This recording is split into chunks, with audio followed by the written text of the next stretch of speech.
Hello friends, welcome to ವಿತ್ಸ್ fashion.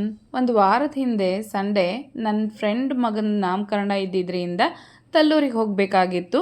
ಹಾಗಾಗಿ one day before ಅಂದರೆ ಸ್ಯಾಟರ್ಡೇ ನಾವು ಆನ್ವಟ್ಟಿನಲ್ಲಿರೋ ಐಬಿನಲ್ಲಿ ರೂಮ್ ಬುಕ್ಕಿಂಗ್ ಮಾಡ್ಕೊಂಡಿದ್ವಿ. ಹಾಗಾಗಿ ಅಲ್ಲೇ ಸ್ಟೇ ಆಗೋಣ ಅಂತ ಹೇಳಿ ಹೋಗಿದ್ವಿ. ನಮ್ಮದು ಇ ಕಾರ್ ಆಗಿರೋದ್ರಿಂದ ಸರೌಂಡಿಂಗ್ಸ್ ಎಲ್ಲೂ ನಮಗೆ ಚಾರ್ಜಿಂಗ್ ಪಾಯಿಂಟ್ ಇರಲಿಲ್ಲ. ಪ್ರತಿ ಸಲ ಅಲ್ಲಿಗೆ ಹೋದಾಗಲೆಲ್ಲ ಸಿಗಂದೂರಿಗೆ ಹೋಗಿ ಬರ್ತೀವಿ. ಹಾಗಾಗಿ ನಾವು ಸಪ್ರೇಟಾಗಿ ಒಂದು ವೆಹಿಕಲ್ನ ಬುಕ್ ಮಾಡ್ಕೊಂಡ್ವಿ. ಆ ವೆಹಿಕಲಲ್ಲಿರೋಂಥ ಡ್ರೈವರ್ ಹೇಳಿದರು, ನೀವು ನಿಪ್ಲಿ ಫಾಲ್ಸು ಮತ್ತು ಬಂಗಾರ ಕುಸುಮ ಫಾಲ್ಸ್ ನೋಡಿದ್ದೀರಾ ಅಂತ ಹೇಳಿ. ಇಲ್ಲ, ನಾವು ಇದುವರೆಗೂ ಆ ಎರಡು ಫಾಲ್ಸ್ನ ನೋಡಿಲ್ಲ ಅಂತ ಹೇಳಿದ್ದಕ್ಕೆ ಅವರು ಸರಿ ಹಾಗಿದ್ದರೆ ಈ ಸಲ ನೋಡಿ ತುಂಬ ಚೆನ್ನಾಗಿದ್ದಾವೆ ಅಂತ ಹೇಳಿದರು. ಸರಿ ಹಾಗಿದ್ದರೆ ಅವೆರಡು ಫಾಲ್ಸ್ನ ನೋಡ್ಬೇಡ ಅಂತೇಳಿ ಹೋದ್ವಿ. ಸಖತ್ತಾಗಿದ್ವು ಎರಡು ಫಾಲ್ಸ್ಗಳು. ಅದಾದಮೇಲೆ ನೆಕ್ಸ್ಟ್ ಊರಿಗೆ ಬಂದಾಗ ನಮ್ಮ ಕಿಟಿ ಪಾರ್ಟಿ ಫ್ರೆಂಡ್ಸು ಮತ್ತದೇ ಫಾಲ್ಸ್ನ ನೋಡಿ ಸೂಪರ್ ಇದ್ದಾವೆ, ನಾವು ಕೂಡ ಅಲ್ಲಿಗೆ ಹೋಗೋಣ ಅಂತ ಹೇಳಿದ್ದಕ್ಕೆ ಶಿರ್ಸಿಯಿಂದ ಸಿದ್ದಾಪುರ ರೂಟಿಂದ ನಾವು ಫಸ್ಟು ಹೊರಟ್ವಿ. ಮೊದಲಿಗೆ ನಾನು ಆನ್ವಟ್ಟಿ ರೂಟಿಂದ ಹೋಗಿದ್ವಿ. ಇವಾಗ ಸೆಕೆಂಡ್ ಟೈಮು ಶಿರ್ಸಿಯಿಂದ ಹೋಗೋಣ ಅಂಥೇಳಿ ಫಸ್ಟು ಶಿರ್ಸಿ ಮಾರಿಕಾಂಬಾ ದೇವಸ್ಥಾನಕ್ಕೆ ತುಂಬ ದಿನ ಆಗಿತ್ತು ಹೋಗ್ದೇನೆ. ಹಾಗಾಗಿ ಈ ಒಂದು ಮಾರಿಕಾಂಬಾ ದೇವಸ್ಥಾನಕ್ಕೆ ಹೋದ್ವಿ. ಇಲ್ಲಿನ ಒಂದು ವಿಶೇಷತೆಯನ್ನು ನೀವು ಇಲ್ಲಿ ಗಮನಿಸಿ. ನಿಮಗೆ ಬಹುಶಃ ಕೆಲವೊಬ್ಬರಿಗೆ ಗೊತ್ತಿರುತ್ತೆ ಅಂತ ಅಂದ್ಕೊಳ್ತೀನಿ. ದೇವಸ್ಥಾನವನ್ನು ಎಂಟ್ರಿ ಆದಮೇಲೆ ಇಲ್ಲಿ ಒಂದು ಸಭಾಮಂಟಪ ಅಂತ ಹೇಳಿದೆ ಅಲ್ವಾ, ಆ ಸಭಾಮಂಟಪವನ್ನು ಕ್ರಾಸ್ ಮಾಡಿ ದೇವಸ್ಥಾನಕ್ಕೆ ಎಂಟ್ರಿ ಆಗುವಾಗ ಅಲ್ಲೊಂದು ಬೆಳ್ಳಿ ಬಾಗಿಲು ಕಾಣಿಸ್ತಾ ಇದೆ ಅಲ್ವಾ, ಆ ಒಂದು ಬೆಳ್ಳಿ ಬಾಗಿಲನ್ನು ನೀವು ಕ್ರಾಸ್ ಮಾಡಿನೇ ಹೋಗಬೇಕು. ಆ ಒಂದು ಬಾಗಿಲಿನ ಬಲಭಾಗದಲ್ಲಿ ಒಂದು ಹಲ್ಲಿಯ ಒಂದು ಚಿತ್ರವನ್ನು ಅಲ್ಲಿ ಕೆತ್ತನೆಯನ್ನು ಮಾಡಿದ್ದಾರೆ. ಅದರ ಒಂದು ದರ್ಶನವನ್ನು ಪಡ್ಕೊಳ್ಳಿ. ಯಾವುದೇ ಹಲ್ಲಿಯ ದೋಷ ಇದ್ದರೂ ಕೂಡ ಅದು ನಿವಾರಣೆ ಆಗುತ್ತೆ. ಇದುವರೆಗೂ ಯಾರಾದರೂ ಅಲ್ಲಿ ನೋಡದೇ ಇದ್ದರೆ ನೆಕ್ಸ್ಟ್ ಟೈಮ್ ಹೋದಾಗ ಅದನ್ನು ನೀಟಾಗಿ ಅಬ್ಸರ್ವ್ ಮಾಡಿ ನೋಡಿ. ಅಲ್ಲದೆ ಆ ಒಂದು ಹಲ್ಲಿಯ ಚಿತ್ರವನ್ನು ಅಲ್ಲಿ ಕೆತ್ತನೆ ಮಾಡಿದಾರಲ್ವ, ಅದಕ್ಕೆ ಬೇರೆ ಏನಾದರೂ ರೀಸನ್ ಇದೆನಾ ಅಂತ ಹೇಳಿ ನಿಮಗೇನಾದ್ರೂ ಗೊತ್ತಿದ್ದರೆ ದಯವಿಟ್ಟು ಕಮೆಂಟ್ ಮೂಲಕ ತಿಳಿಸಿ. ನಾವು ಕೂಡ ತಿಳ್ಕೊಳ್ತೀವಿ. ಗೊತ್ತಿಲ್ಲದೆ ಇರೋರು ಕೂಡ ಅದ್ರ ಮೂಲಕ ತಿಳ್ಕೊಳ್ತಾರೆ. ಅದೇ ದೇವಸ್ಥಾನದ ಒಳಗಡೆ ಶಿರ್ಸಿಯಿಂದ ಸುತ್ತಮುತ್ತಲು ಯಾವೆಲ್ಲ ಪ್ರವಾಸಿ ತಾಣಗಳಿದ್ದಾವೆ, ಅಲ್ಲದೆ ಫಾಲ್ಸ್ಗಳಿದ್ದಾವೆ, ಅವು ಎಷ್ಟು ಕಿಲೋಮೀಟರ್ ಆಗುತ್ತೆ ಅನ್ನೋ ಕೆಲವೊಂದಷ್ಟು ಮಾಹಿತಿಗಳನ್ನು ಕೊಟ್ಟಿದ್ದಾರೆ. ಅಲ್ಲಿಗೆ ಬರುವಂತಹ ಎಲ್ಲ ಭಕ್ತಾದಿಗಳಿಗೆ ಯಾವೆಲ್ಲ ಸ್ಥಳಗಳಿದ್ದಾವೆ ಅನ್ನೋ ಸಂಪೂರ್ಣ ಮಾಹಿತಿ ಸಿಗುತ್ತೆ. ಅದ್ರ ಮೂಲಕ ನೀವು ಆ ಸ್ಥಳಗಳನ್ನು ವೀಕ್ಷಣೆ ಮಾಡಬಹುದು. ಮೊದಲೆಲ್ಲ ಶಿರ್ಸಿ ದೇವಸ್ಥಾನದಲ್ಲಿ ಕೋಣ ದೊಡ್ಡದಿತ್ತು, ಇವಾಗ ಚಿಕ್ಕದಿದೆ. ನಾನಿಲ್ಲಿ ಫ್ಯಾಮಿಲಿಯೊಟ್ಟಿಗೆ ಬಂದಿದ್ದಾಗ ಇರುವಂತಹ ಫಾಲ್ಸಿನ ನೀರಿನ ಪ್ರಮಾಣ, ಅಲ್ಲದೆ ಕಿಟ್ಟಿ ಪಾರ್ಟಿ ಗ್ರೂಪ್ ಒಟ್ಟಿಗೆ ಬಂದಾಗ ಇರುವಂತಹ ನೀರಿನ ಹರಿವು ಎಷ್ಟಿತ್ತು ಅನ್ನುವಂತಹ ಎರಡೂ ವಿಡಿಯೋಗಳನ್ನು ಇಲ್ಲಿ ಕೊಲಾಜ್ ಮಾಡಿ ಹಾಕಿದ್ದೀನಿ.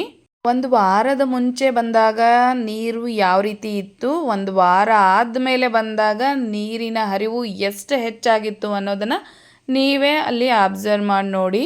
ನಿಪ್ಲಿ ಫಾಲ್ಸ್ ಬಗ್ಗೆ ನಿಮ್ಮೊಟ್ಟಿಗೆ ಕೆಲವೊಂದಷ್ಟು ಮಾಹಿತಿಗಳನ್ನು ಶೇರ್ ಮಾಡ್ಕೊಳ್ತೀನಿ.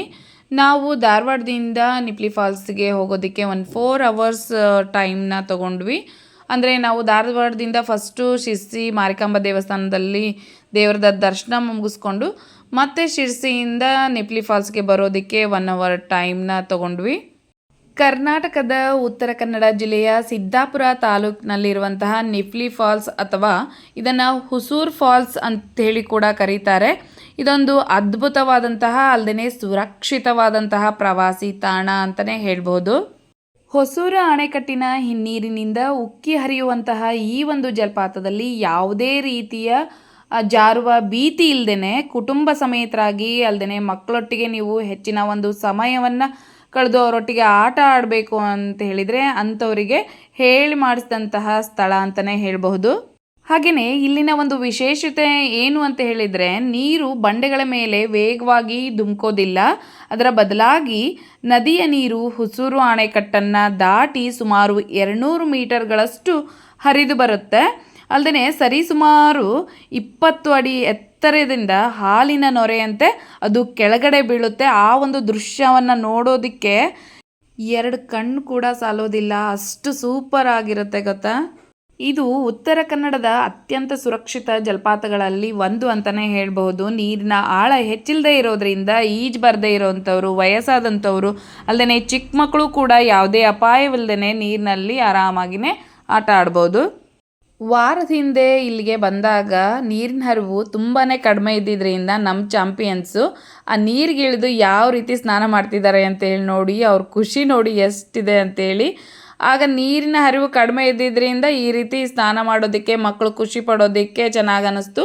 ಆದರೆ ನಾವು ಇವಾಗ ಹೋದಾಗ ನೀರಿನ ಹರಿವು ಜಾಸ್ತಿ ಇದ್ದಿದ್ದರಿಂದ ಅಲ್ಲಿ ನಮಗೆ ಬಂಡೆ ಹತ್ತಿರ ಹೋಗೋದಕ್ಕೂ ಕೂಡ ಆಗ್ತಿರಲಿಲ್ಲ, ಅಷ್ಟೊಂದು ನೀರು ಜಾಸ್ತಿ ಆಗಿತ್ತು. ಈ ಫಾಲ್ಸ್ನ ಸುತ್ತಮುತ್ತಲಿನ ವಾತಾವರಣ ತುಂಬಾ ಹಸಿರಾಗಿ ಕಾಣಿಸ್ತಾ ಇದೆ. ಹಚ್ಚ ಹಸಿರಿನ ಪ್ರಕೃತಿ, ವಿಸ್ತಾರವಾದಂತಹ ಬಯಲು, ಅಲ್ಲದೆ ಪ್ರಶಾಂತವಾದಂತಹ ಈ ನೀರಿನ ಪ್ರದೇಶ ಇಲ್ಲಿ ಬರುವಂತಹ ಪ್ರವಾಸಿಗರಿಗೆ ತುಂಬಾ ಇಷ್ಟ ಆಗುತ್ತೆ.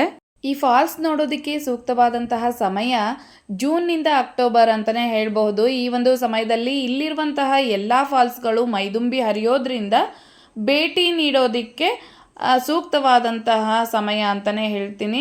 ಉತ್ತರ ಕನ್ನಡ ಜಿಲ್ಲೆಯ ಸಿದ್ದಾಪುರ ತಾಲೂಕಿನ ಹಲಗೇರಿ ಗ್ರಾಮ ಪಂಚಾಯಿತಿ ವ್ಯಾಪ್ತಿಯಲ್ಲಿ ಈ ಒಂದು ನಿಪ್ಲಿ ಜಲಪಾತ ಇದೆ.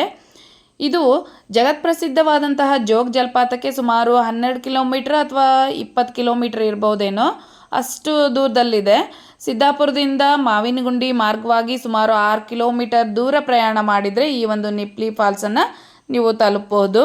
ಹಾಗೆಯೇ ಸಿದ್ದಾಪುರ ತಾಲೂಕಿಂದ ಸುಮಾರು 10 ಕಿಲೋಮೀಟರ್ ದೂರದಲ್ಲಿ ಬಂದರೆ ಹಲಗೇರಿ ಅನ್ನೋ ಒಂದು ಊರು ಬರುತ್ತೆ. ಅಲ್ಲಿಂದ ಒಳಗೆ 3 ಕಿಲೋಮೀಟರ್ ಹೋದರೆ ಈ ಒಂದು ನಿಪ್ಲಿ ಎಂಬ ಹಳ್ಳಿಯಲ್ಲಿ ಈ ಒಂದು ನಿಪ್ಲಿ ಫಾಲ್ಸ್ನ ನೀವು ನೋಡಬಹುದು. ಮಳೆಗಾಲದ 4-5 ತಿಂಗಳು ಧುಮ್ಮುಕ್ಕಿ ಹರಿಯುವಂತಹ ಈ ಒಂದು ನಿಪ್ಲಿ ಫಾಲ್ಸ್ ಸೂಪರ್ ಅಂತಲೇ ಹೇಳ್ಬೋದು. ಅಂಬಳಿಕೆ, ಲಂಬಾಪುರ ಸೇರಿದಂತೆ ಕೆಲವು ಗ್ರಾಮಗಳಿಂದ ಮಳೆಗಾಲದಲ್ಲಿ ಹರಿದು ಬರುವ ಈ ಒಂದು ಪುಟ್ಟ ಹೊಳೆಗೆ ಕೃಷಿ ಉಪಯೋಗಕ್ಕೆಂದೇ ಒಂದು ಡ್ಯಾಮ್ನ ನಿರ್ಮಾಣ ಮಾಡಿದ್ದಾರೆ. ಇಲ್ಲಿ ಉತ್ತಮ ಮಳೆಯಾದರೆ ಬೇಸಿಗೆ ಕಾಲದಲ್ಲೂ ಕೂಡ ಬೆಳೆಗಳಿಗೆ ಸಾಕಾಗುವಷ್ಟು ನೀರಿರುತ್ತೆ. ಹಾಗಾಗಿ ಡ್ಯಾಮ್ನಿಂದ ಮುಂದೆ ಈ ಒಂದು ಕಲ್ಲು ಬಂಡೆಗಳ ಮೇಲೆ ಈ ಚಿಮ್ಮಿ ಹರಿದು ಇಲ್ಲಿ ಒಂದು ಫಾಲ್ಸ್ ಉದ್ಭವ ಆಗಿದೆ ಅಂತಲೇ ಹೇಳಬಹುದು. ಜೋರಾಗಿ ಮಳೆ ಬಂದರೆ ಮಾತ್ರ ಫಾಲ್ಸ್ ರಮಣೀಯವಾಗಿ ಕಾಣಿಸುತ್ತೆ. ಸುರಕ್ಷಿತ ಭಾವದೊಂದಿಗೆ ಹರಿಯುವಂತಹ ನೀರಿನಲ್ಲಿ ಸ್ವಚ್ಛಂದವಾಗಿ ವಿಹರಿಸಬಹುದು. ಮೊಣಕಾಲಿನವರೆಗೂ ಏರ್ದ ನೀರಿನಲ್ಲಿ ಮಲ್ಕೊಂಡು ಕೂತ್ಕೊಂಡು ಮಸ್ತಿ ಮಾಡೋದಕ್ಕೆ ಮಕ್ಕಳಿಗಂತೂ ಸಿಕ್ಕಾಪಟ್ಟೆ ಖುಷಿಯಾಗುತ್ತೆ. ಹಾಲ್ನೊರೆಯಂತೆ ಬಂಡೆಗಳ ನಡುವೆ ಹರಿಯುತ್ತಾ ಸದ್ದು ಮಾಡುತ್ತಾ ಧುಮುಕಿ ಹರಿಯುವ ಮನೋಹರ ದೃಶ್ಯವನ್ನು ನೋಡೋದೇ ಒಂದು ಚಂದ. ಅದರಲ್ಲೂ ನಿರಂತರವಾಗಿ ಮಳೆಯಾಗೋದ್ರಿಂದ ನೀರಿನ ರಭಸ ಜೋರಾಗಿದ್ದು ಸ್ವರ್ಗವೇ ಧರೆಗುರುಳಿದಂತೆ ಭಾಸ ಆಗುತ್ತೆ. ರಾಜ್ಯದ ವಿವಿಧ ಭಾಗಗಳಿಂದ ಅಪಾರ ಸಂಖ್ಯೆಯಲ್ಲಿ ಪ್ರವಾಸಿಗರು ಇಲ್ಲಿಗೆ ಆಗಮಿಸ್ತಾರೆ. ಅಲ್ಲದೆ ಜಲಪಾತದ ಸೌಂದರ್ಯವನ್ನು ಕಣ್ತುಂಬಿಕೊಳ್ತಾರೆ. ಇಲ್ಲಿ ಜನದಟ್ಟಣೆ ಅನ್ನೋದು ಇಲ್ಲವೇ ಇಲ್ಲ. ಜನಸಂದಣಿಯಿಂದ ಸಂಪೂರ್ಣವಾಗಿ ಮುಕ್ತವಾಗಿರುವಂತಹ ಪ್ಲೇಸ್ ಅಂತಲೇ ಹೇಳ್ಬಹುದು. ಇಂತಹ ಜಲಪಾತಗಳು ದೀರ್ಘಕಾಲ ಉಳಿಬೇಕು ಅಂತ ಹೇಳಿದರೆ ನೀವೆಲ್ಲರೂ ಏನು ಮಾಡಬೇಕು ಗೊತ್ತಾ? ಅಲ್ಲಿಗೆ ಹೋದಾಗ ಪ್ಲಾಸ್ಟಿಕ್ ಬಾಟಲ್ಗಳನ್ನು ಬಿಸಾಡೋದಾಗಲಿ, ಗ್ಲಾಸ್ ಬಾಟಲ್ಗಳನ್ನು ಬಿಸಾಡೋದಾಗಲಿ, ಊಟದ ತಟ್ಟೆಗಳನ್ನಾಗಲಿ, ಬಟ್ಟೆಗಳನ್ನು ಬಿಸಾಡೋದಾಗಲಿ, ಅಲ್ಲದೆ ಕೆಲವೊಂದಷ್ಟು ಕಸ ಕಡ್ಡಿಗಳನ್ನು ಎಸೆಯೋದಾಗಲಿ ಮಾಡಬಾರ್ದು. ಅಲ್ಲಿ ಸ್ವಚ್ಛತೆಗೆ ಆದ್ಯತೆಯನ್ನು ಕೊಟ್ಟು ನಾವು ಕೂಡ ಅಲ್ಲಿರುವಂತಹ ಪ್ರದೇಶವನ್ನು ಸ್ವಚ್ಛವಾಗಿ ಇಟ್ಕೊಳ್ಬೇಕು. ಈ ಫಾಲ್ಸ್ನ ಶಬ್ದ ಎಷ್ಟು ಸೊಗಸಾಗಿ ಕೇಳಿಸುತ್ತೆ ನೋಡಿ.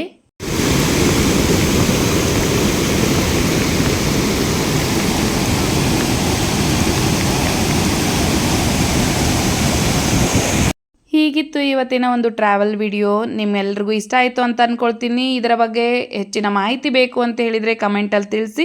ನಂಗೆ ಗೊತ್ತಿರೋದನ್ನು ನಿಮ್ಮೊಟ್ಟಿಗೆ ಶೇರ್ ಮಾಡ್ಕೊಳ್ತೀನಿ. ಇಷ್ಟೆಲ್ಲ ಇನ್ಫಾರ್ಮೇಷನ್ ಕೊಟ್ಟರು ಕೂಡ ಸಬ್ಸ್ಕ್ರೈಬ್ ಮಾಡ್ತಾ ಇಲ್ಲ ಅಲ್ವಾ ನೀವು? ಸಬ್ಸ್ಕ್ರೈಬ್ ಮಾಡಿರಿ. ಹಾಗೆ ನಿಮ್ಮ ಫ್ರೆಂಡ್ಸ್ ಆ್ಯಂಡ್ ಫ್ಯಾಮಿಲಿಗೂ ಕೂಡ ಶೇರ್ ಮಾಡಿ. Thank you.